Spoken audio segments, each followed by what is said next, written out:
Next on the news. Let him get a first-hand kind of feel for what people are going through in our country right now.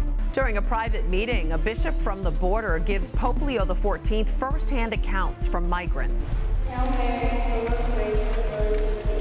Kids from Diker Heights form a living rosary, praying together in a special lesson of faith. Plus,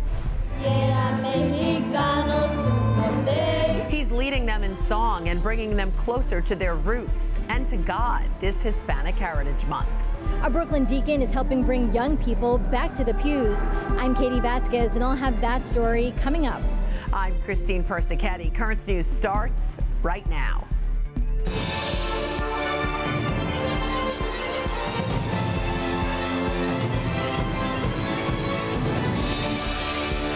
An American bishop brought the message of the migrants to Pope Leo XIV. The shepherd of the Diocese of El Paso, Texas, Bishop Mark Seitz, sharing their letters during a private meeting with the Holy Father, where he was able to give the American pontiff a clearer image of life at the border.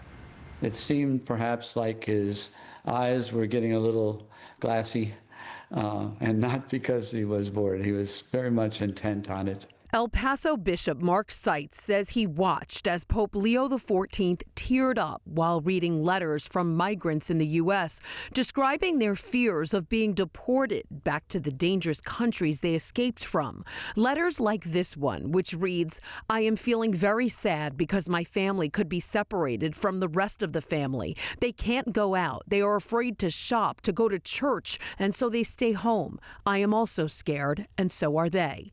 While Bishop Seitz says he knows the Holy Father is knowledgeable about the reality facing immigrants in America, he thought the letters would make an impact.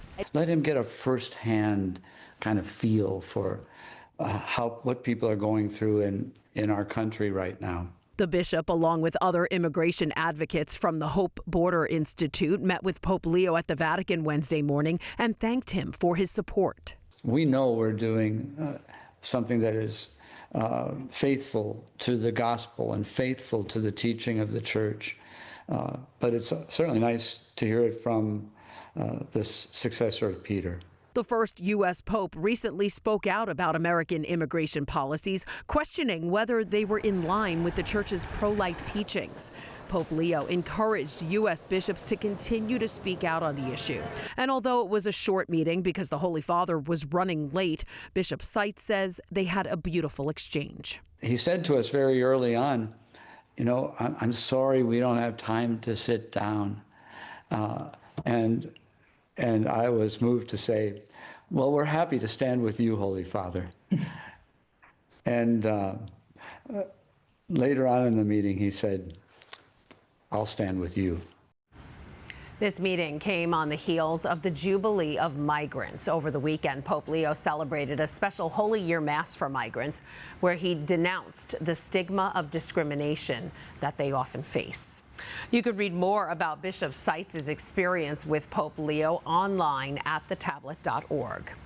The kids of Our Lady of Mount Carmel Academy in Chicago, who went viral for staging their own mock conclave, had a full circle moment with Pope Leo at the Vatican Wednesday. At the end of his general audience, the Holy Father greeted the kids from his hometown.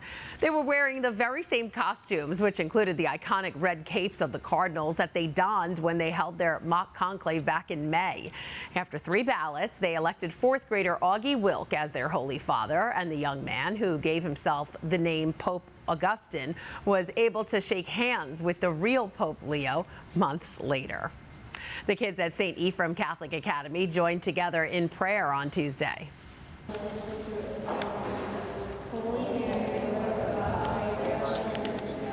The Diker Heights School celebrating the feast day of Our Lady of the Rosary by joining together to form a living rosary. The students gathered in a circle with their beads in hand and, lit only by small electric candles, prayed each decade. St. Ephraim principal Michael Phillips hoped the rosary would help his students learn how to live out their faith, a lesson that may have shown through during the prayers. One of the biggest things that we talk about at the school is being a family, being a part of everything as a community. And what better way than the entire school coming into the church during a school day and living out the rosary together. That's what our faith is all about. That's what Catholic education is all about. How do we immerse our children in the Catholic faith to teach them how to respect one another? Faith is important to me because I can get more closer to God, and I can pray every single day and just talk to him about anything I want to. Principal Phillips calls the school's first living rosary a success and plans to join the kids together like this in prayer annually. Music at COCATH, or MACC, is introducing a new concert series aimed at inspiring hope, and seats are filling up quickly. More than 1,000 people have already reserved tickets to see From Death to Eternal Light at the Co-Cathedral of St. Joseph in Prospect Heights. Choral pieces spanning centuries that take audiences on a journey out of darkness. On Wednesday, students from St. Joan of Arc and St. Bernard Catholic Academies were given a special sneak peek of the performance, and they say they were inspired by the church choir's rendition of Requiem 1605 by Spanish Renaissance composer Tomás Luis de Victoria. We want to give kids an experience of how that sounds in a real cathedral with a real live group of singers, so that they can maybe fall in love with this and keep us alive. Really inspiring. I loved it. It touched my heart. When I was younger, I used to do the church choir, and then I've been wanting to do it again. So maybe watching that would inspire me to do that again. From Death to Eternal Light is the first concert series of MACC's 25-26 season. More music is set for Advent and Lent. You too can see Music at COCATH perform for free. Just go to maccbrooklyn.org for their list of shows and how to get tickets. Finally tonight, in honor of Hispanic Heritage Month, we bring you a story about a parish in Bensonhurst that's growing, passing down both culture and faith. There's been a surge of young people involved at Our Lady of Guadalupe Church recently, and it's being attributed to a deacon who decided that music would be a way to draw them to church and connect them to their roots. Currents News' Katie Vasquez has the story.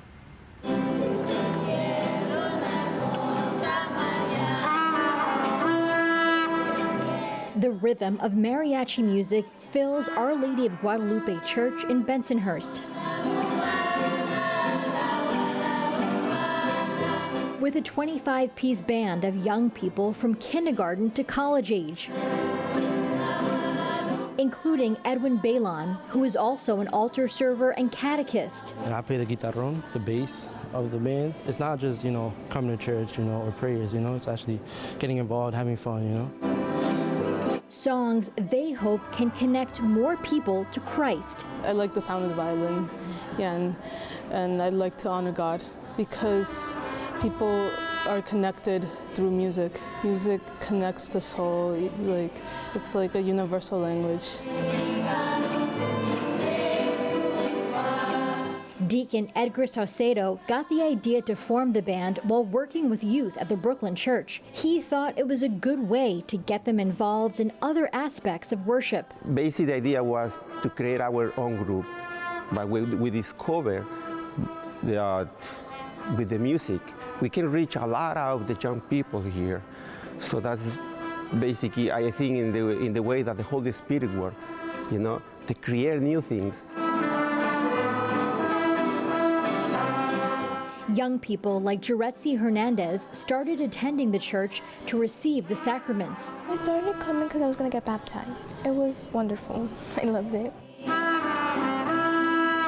But it's also an opportunity to connect with their roots, as many in the parish have families from Mexico, Ecuador, and Guatemala. I like it because it shows that people still are interested in the culture, all that. It's good because it gets me more in touch with my culture.